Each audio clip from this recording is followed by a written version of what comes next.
This is Curious George and the Firefighters. This is George. He was a good little monkey and always very curious. Today, George and his friend, the man in the yellow hat, joined Mrs. Gray and her class on a field trip to the fire station. The fire chief was waiting for them right next to the big red fire truck.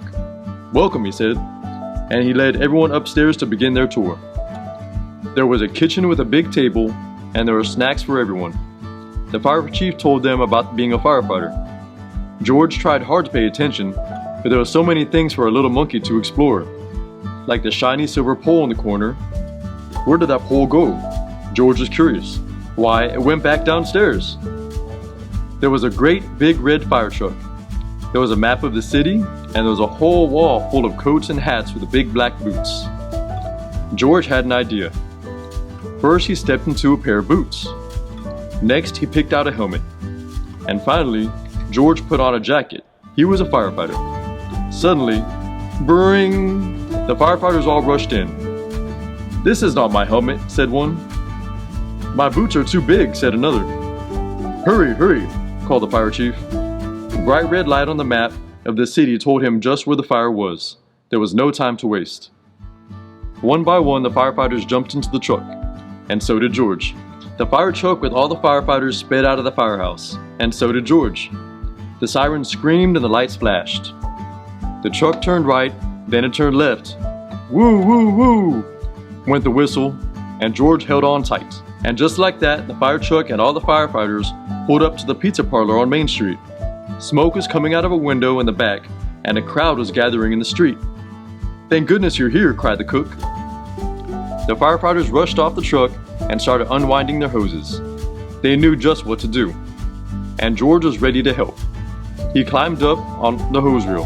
One of the firefighters saw George trying to help, and he took George by the arm and led him out of the way. "A fire is no place for a monkey," he said to George. "You stay here where it's safe." George felt terrible.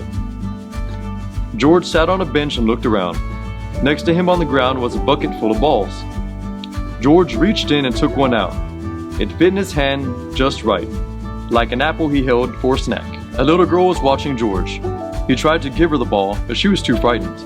George took another ball, and another. "Look," a boy said, "the monkey is juggling." The boy took a ball from the cage and tossed it to George, but it went too high. George climbed up onto the fire truck to get it. Now George had 4 balls to juggle. He threw the balls higher and higher. He juggled with his hands, he juggled with his feet. He could do all kinds of tricks. The boy threw another ball to George. George threw a ball back to the boy. The little girl reached down and picked up the ball too. Soon all the children were throwing and catching, back and forth.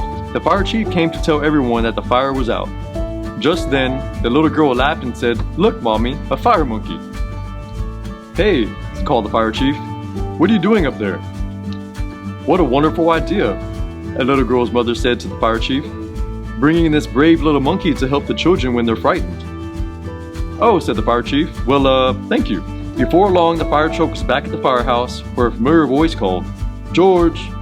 It was a man in the yellow hat. "This little monkey has quite an adventure," said one of the firefighters. "Is everyone all right?" asked Mrs. Gray. "Yes, it was just a small fire," said the fire chief, "and George was a big help." Now the field trip was coming to an end, and there was one more treat in store. All the children got to go take a ride around the neighborhood on the shiny red fire truck. And they each got their very own fire helmet, even George. And it was just the right size for a brave little monkey.